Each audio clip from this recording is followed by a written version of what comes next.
Namshukuru Mungu kwa hilo pia namshukuru Mungu kwa ajili ya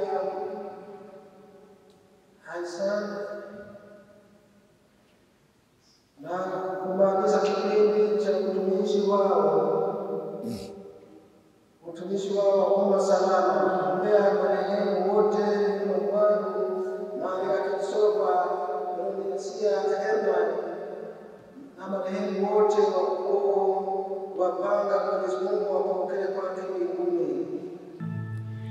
Bwana utuhurumie, utuhurumie, utuhurumie, Bwana utuhurumie,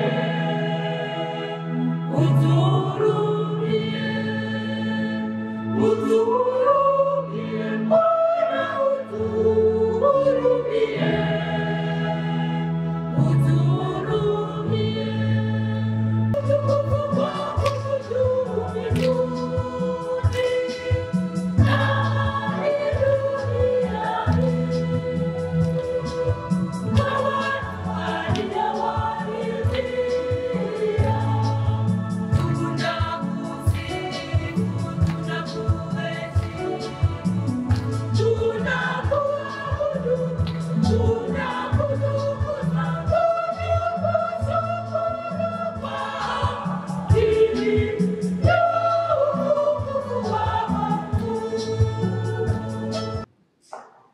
Kanisa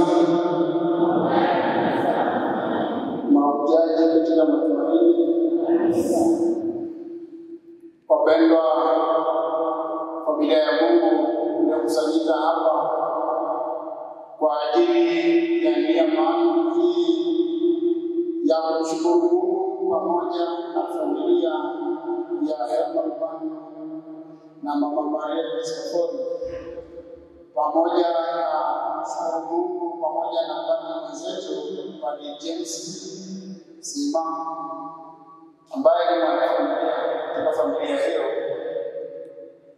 Sisi sote leo tunaungana na familia hiyo, lakini zaidi sana kuungana na Padre ambaye katika maisha yake ametolea maisha kwa ajili ya kuhudumu kwenye kanisa, na tunawashukuru familia ambao walitoa watoto wao katika kanisa, na tunamshukuru Mungu pamoja na Padre mwenzetu kwa sababu ya Mungu kumrudishia uwezo na afya ya kuweza kuhudumu tena kwa muda ambao yeye mwenyewe amejua. Hivyo kwa hiyo tumshukuru Mungu kwa makofi kabisa. Naona tunashukuru Mungu kwa mashaka. Kwa nini tusishangilie kabisa kwa sababu ya tendo hili jema ambalo Mungu ametukirimia. Tupunge hivi.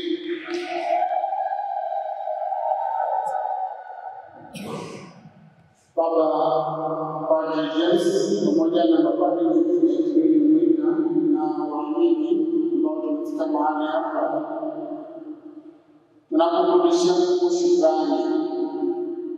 Na sisi tulihudumu katika nafasi zetu hizi za huduma kama wanadamu, tunamuomba ya msamaha. Mwaka huu ni mwaka wa Jubilei. Mwaka wa Jubilei sote sisi. Japo kuna mapadri ambao wanaadhimisha Jubilei yao mahali miaka 25 wengine, lakini zaidi sana Jubilei hii ya mwaka huu ambayo kanisa inatupatia mlango wa huruma ya Mungu ni ya wote. Kwa hiyo jambo la pili ni sisi kuomba msamaha kwa Mungu. Naomba msamaha Mungu kwa sababu sisi hatukuwa Mungu, tulikuwa wanadamu, tulitolewa katikati ya wanadamu kwa ajili ya huduma ya Mungu kwa wanadamu. Hivyo sisi mapadri wenu kama wengine hatukupendeza, tunamwomba Mungu msamaha. Lakini wakati mwingine kama wewe umechukizwa na namna ninavyotembea mimi watu wako, basi nisamehe. Ni watu ambao walishikilia dini moja ya madhehebu manne ya madhehebu ya dini ya Kiyahudi. Dini hiyo ilikuwa inaamini katika ufufuo na malaika, lakini walikuwa wanajionyesha sana mbele za watu badala ya kuyashika yale yanayoweza kugeuza mioyo ya watu yaelekee Mungu, na mioyo ya wana yaelekee watoto, na mioyo ya watoto yaelekee wazazi. Dini hiyo ilikuwa ya dini ya Kifarisayo, imejaa unafiki mkubwa.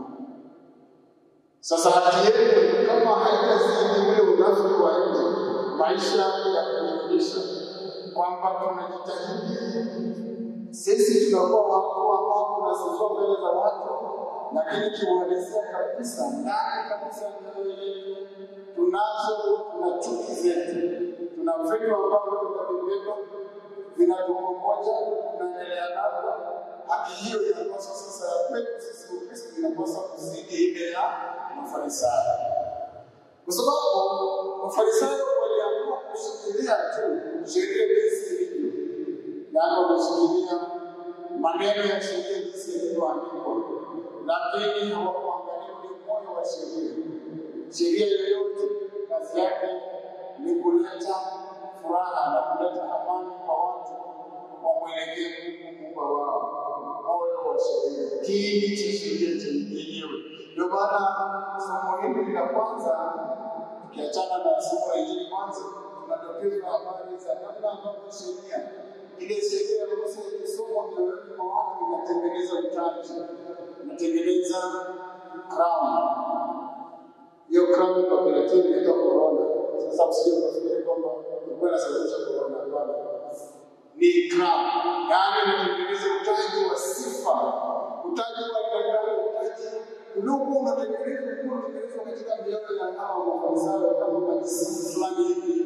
Mtu anajiona kama vile mbele kuliko chochote kile, anakuwa ana taji ile ya kifalme, lakini kumbe sio mfalme bado. Anapaswa kuwa mnyenyekevu kwa sababu Mungu bado. Leo katika siku hii tunapomshukuru Mungu pamoja na familia hii ya baba Mwana pamoja na mama Maria Kristofori, na tukiungana na padri kaka yangu, baba yangu na mapadri wengine, mshukuru Mungu pamoja Mungu kwa shukrani kwa ajili ya neema zake na rehema alizomjalia kumrudishia afya ya mwili na zaidi sana ile ya roho, ili aweze kudumu katika imani, awe hodari katika utume, aweze kumtumikia Mungu katika wito wake wa upadre, aendelee tena kutumshirikisha sisi zawadi Mungu alizomjalia.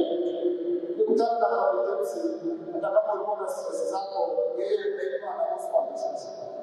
Nani ambaye alikuwa hajui? Mpaka sasa hivi anauza walimu darasani tu. Hajawahi kuona kesi ya watu kutana na Mungu. Ile ni zawadi anayotupatia sisi kwa sababu wale ambao walikuwa na mafunzo yako pengine ukimwangalia kwa ule wa tumaini na ndio hapa sasa, na wewe pia unadondosha stress zako chache. Mungu. Lakini zaidi sana alikuwa sio mtu wa kuweka kutulia kwa jambo hili mwake.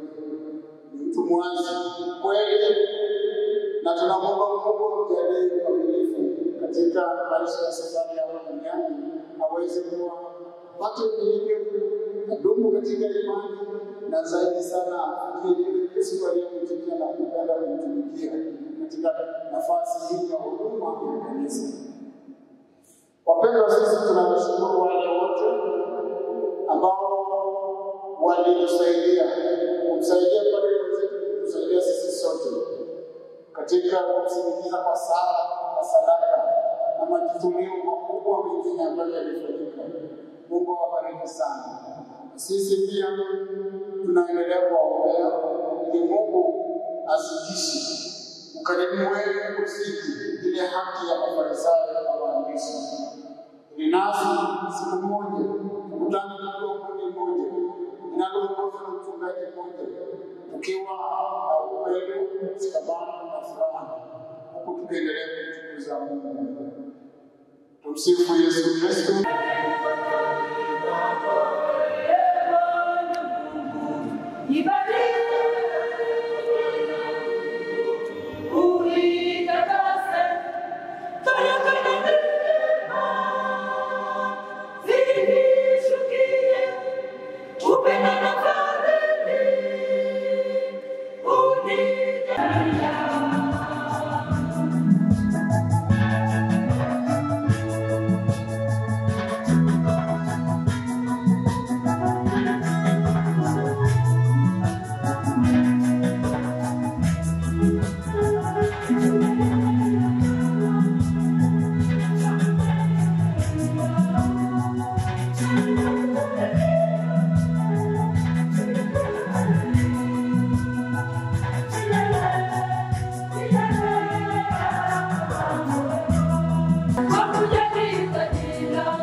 Hivyo basi, kwa umoja wetu wanafamilia ya Imani tunasema asante sana Mungu, na Mungu awabariki wote.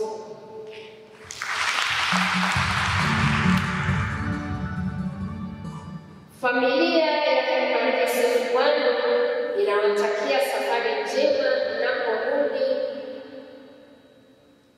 kwenda nyumbani kwenye familia zenu. Mkono wa Mungu uwalinde na kuwaongoza daima. Tuhitimishe risala hii au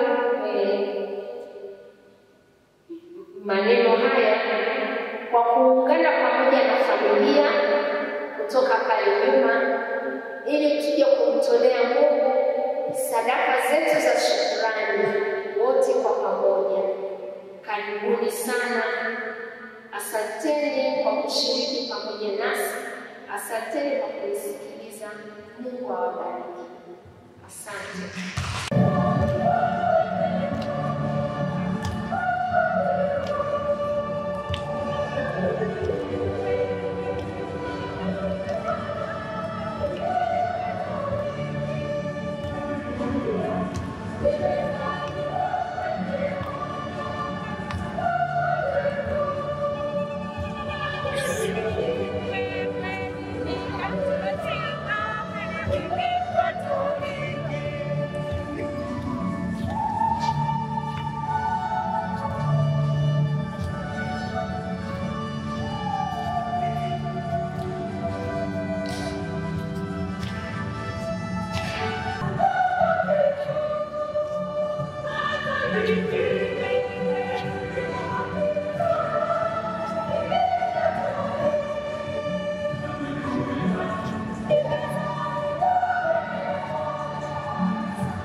Wakati